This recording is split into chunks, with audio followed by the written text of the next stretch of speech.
Dans l'actualité également, la visite au Sénégal du ministre guinéen de la Sécurité et de la Protection. Il a été reçu par le Premier ministre Amadou Ba. Les deux hommes ont fait l'état des lieux de la coopération bilatérale. Bachir Diallo a par ailleurs sollicité l'accès des Guinéens à la formation dispensée par la direction de la formation de la police nationale. Nous l'écoutons à sa sortie d'audience au micro de Aram Dawa. J'ai profité donc de l'occasion pour d'abord lui transmettre les sincères remerciements et reconnaissance de son Excellence le président de la transition, le colonel Mamadi Doumbouya, à son homologue frère et aîné, le président Macky Sall, pour son soutien inlassable pour une transition apaisée en Guinée. Mais revenant à la visite proprement dite, on a discuté des axes de coopération, notamment des axes de coopération dans le cadre de la lutte contre le crime transfrontalier organisé et qui menace nos États. C'est avec des actions concertées et coordonnées que nous viendrons au bout de ces menaces qui ne connaissent plus de pays et qui ne connaissent plus de frontières. Nous avons également parlé de formation, de renforcement de capacités. C'est ce qui nous a conduit aujourd'hui à l'école qui forme les ressources de la police au Sénégal. Une école qui date des années 1950. Le paradoxe que mon homologue et moi avons trouvé, c'est qu'il n'y a jamais eu de Guinéens dans cette école. Donc, on a plaidé tous les deux auprès du Premier ministre pour que très rapidement des Guinéens viennent recevoir une formation de qualité dispensée au niveau de cette école. Bien, salam alaikum, bonjour, bonsoir, j'espère que vous allez bien, j'espère que ça se passe. Moi, alhamdoulilah, ça va. L'homme est sous la protection divine. Allah veille. Frères et sœurs, bienvenue sur la page de votre frère Kingaji 224. Tout ou faux, merci d'être là, merci d'écouter attentivement. Voilà, parce que cette vidéo, elle est vraiment importante et il faudrait bien que les gens puissent comprendre réellement c'est quoi l'objectif, c'est quoi le but de ce voyage. C'est le ministre de l'Intérieur, de la Sécurité et de la Protection civile, M. Bachir Diallo, est venu ce week-end dernier à Dakar. Sachant que Dakar est appelé, c'est-à-dire le pays frère, le pays le plus proche de la Guinée en qualité d'accueil, le pays de la Teranga, c'est une histoire qui ne date pas d'aujourd'hui.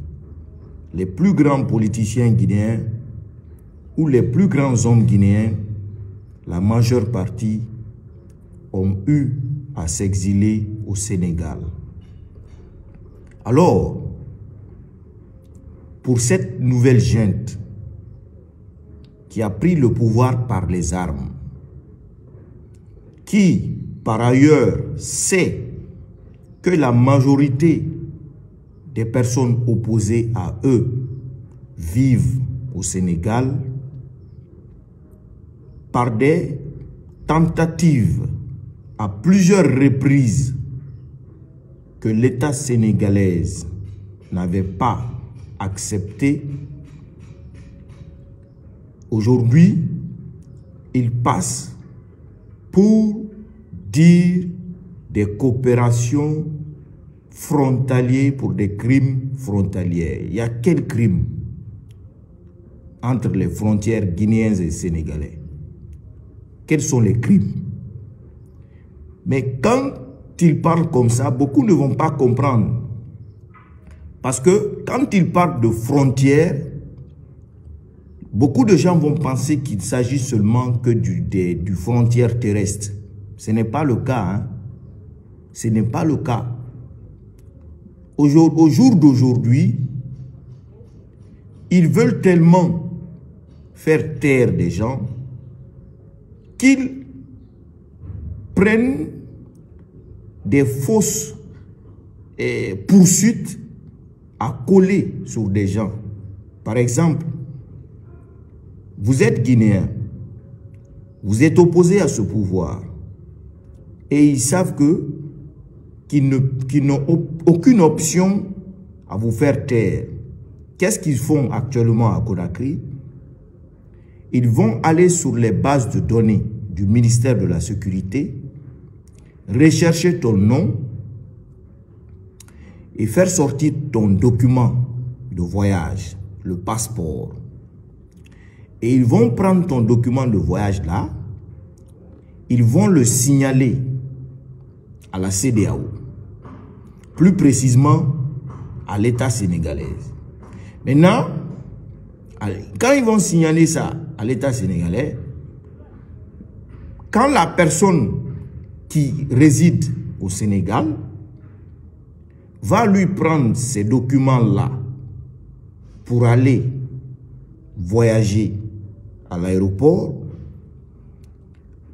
les autorités du Sénégal ne vont pas accepter que cette personne voyage. Ainsi de suite dans la CEDEAO. C'est ce qu'ils sont en train de faire actuellement. Mais c'est scandaleux. C'est scandaleux. Comment des gens qui sont venus au pouvoir, illégitimes, illégaux, qui ont tué, massacré des gens, peuvent se permettre de faire de telles choses. On l'a vu récemment. Ils l'ont fait à l'ancien chef protocole de la présidence de M. Alpha Condé, à la personne de M. Senkoum Kaba. Il a été empêché de voyager. D'autres avant lui, comme M. comment il s'appelle, M. So, Bantama So. Donc l'objectif visé pour ces négociations, pour ces accords, c'est de tout faire taire, empêcher les personnes qui sont opposées à eux aujourd'hui, les traquer. C'est ça, c'est de ça qu'il s'agit. C'est ça l'objectif réel du déplacement de Bachir Diallo à Dakar au Sénégal. Est-ce que vous comprenez? Donc, frères et sœurs guinéens et africains, je sais que beaucoup de Guinéens vivent au Sénégal.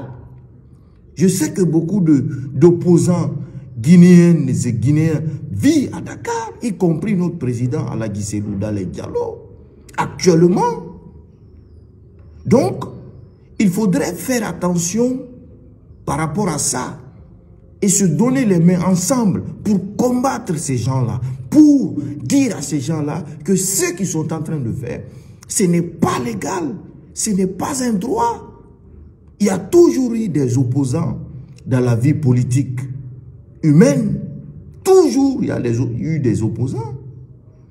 Alors, surtout des personnes qui sont opposées, qui mènent le combat légalement, je dis bien légalement, démocratiquement, parce que nous vivons dans la démocratie.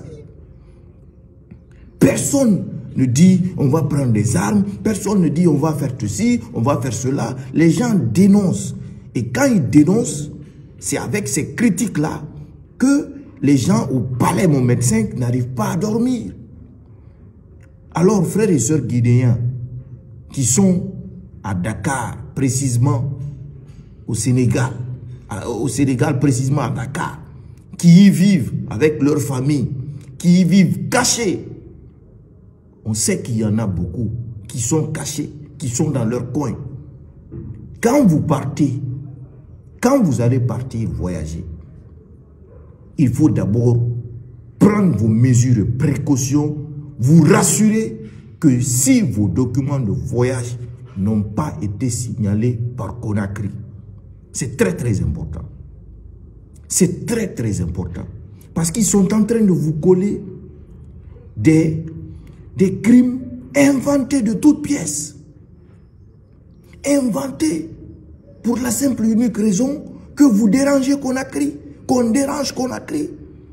Aussi simple que ça. Aussi simple que ça.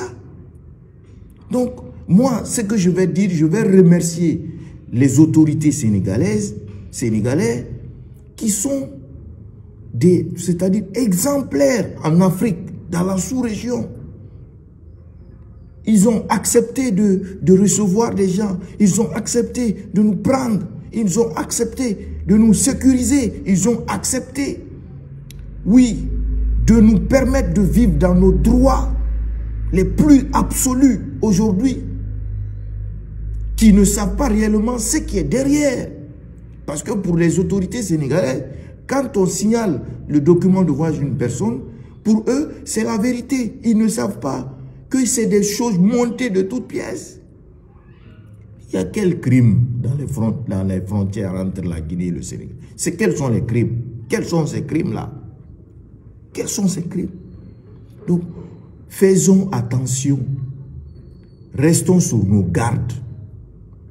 Ceux qui auront même la chance de se déplacer, de partir ailleurs, oui, il n'est pas exclu de partir, parce que vous savez tout comme moi que Sénégal-Dakar, c'est comme Conakry. C'est à 1 heure seulement de Conakry, de vol, 1 heure de vol. Donc, restons sur nos gardes, surtout restons soudés. Peut-être qu'hier, beaucoup qui sont en exil au Sénégal, qui étaient à la mouvance présidentielle au temps d'Alpha Condé, sont là, pensent que nous qui sommes là, défenseurs qui ont lutté contre eux, pensent qu'on est leurs ennemis. On n'est pas vos ennemis. Aujourd'hui, on peut s'unir ensemble. Je dis bien, on peut s'unir ensemble pour combattre les gens là, légalement, les faire partir, les empêcher de dormir. On peut s'unir, conjuguer les mêmes verbes, aller ensemble pour la Guinée. Pour la Guinée. Parce que on ne peut pas continuer dans ça, ce qui se passe à Conakry. Vous le savez mieux plus que moi, parce que vous êtes au cœur de ce régime. Vous savez ce qui se passe. Vous savez qu'est-ce qu'ils sont en train de préparer. Alors pour ça, nous qui les empêchons de dormir, vous ne devez pas être loin, très très loin. Venez. La force, c'est chez le président Cellou Dalein Diallo. La force, c'est chez lui. Venez, il est ouvert à toute collaboration, à toute coopération pour instaurer l'égalité, la libre expression et, c'est-à-dire, la fraternité, unir et servir les Guinéens. Aussi simple que ça. Après, quand on partira aux élections prochaines, même si vous allez dans votre camp, on va être encore adversaire. Aussi simple que ça. Mais le régime, oui, putschiste, a décidé de traquer. Et dans sa traque, il ne veut épargner personne. Alors pour ça, il faudrait qu'on soit unis contre eux pour leur montrer que la Guinée reste la Guinée. Et cette Guinée, c'est pour tous les Guinéens. Aucune race ne sera épargnée. Et ces Guinéens-là, oui, nous continuerons à mener le combat pour eux, pour le respect des droits humains et valeurs de notre société guinéenne. Merci au Sénégal, merci au président actuel, merci aux autorités, merci à la population qui nous ont donné autant d'amour dans leur pays. Et vraiment, c'est un respect à saluer. Il faut bien analyser, très bien comprendre cette vidéo. C'était votre frère, Kingaji 224, tout fort pour la Guinée, pour le Sénégal et pour l'Afrique. Vive la fraternité africaine, vive le respect des droits humains et valeurs des peuples africains et ensemble, nous vaincrons. Merci.